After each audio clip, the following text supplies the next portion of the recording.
Just because I choose to live a certain way in my life, I try and be spiritual, which basically to me, what being spiritual is being a nice person, being a loving person, not being an asshole. Let's make it that simple. Let's just try and not be assholes every day.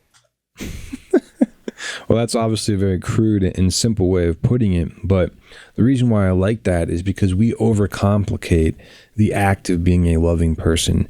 We overcomplicate what it means to be spiritual.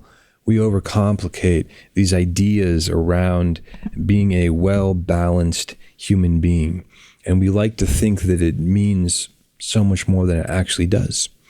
Gable of Urantia, over and over again, many, many teachings. Just be kind. Be a kind person. Now, as I've said in many of my podcasts, getting to the point of kindness and compassionate thinking takes work. So being kind means you have to eradicate the idiot in yourself who wants to be competitive with the guy next door, who wants to be jealous of the girl next door. It takes work to be kind. So yes, the concept is simple, but is it easy to be truly kind all the time? Not always.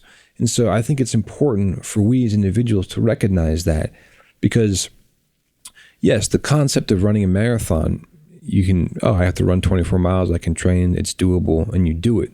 But you don't just not recognize the obstacles and the training and what's needed and the work and the sodium pills to keep your salt levels up and all these things that you have to take into account so that your body doesn't crash 20 miles in. You plan for it. It's kind of like plan for kindness. Plan about going through your day with kindness. Keep yourself in check. Have self-mastery. Have self-discipline. When somebody pisses you off, contain yourself. Every single person is going to want to react in a different way, usually a lower way. If somebody says they don't, they're full of shit. They're self-righteous.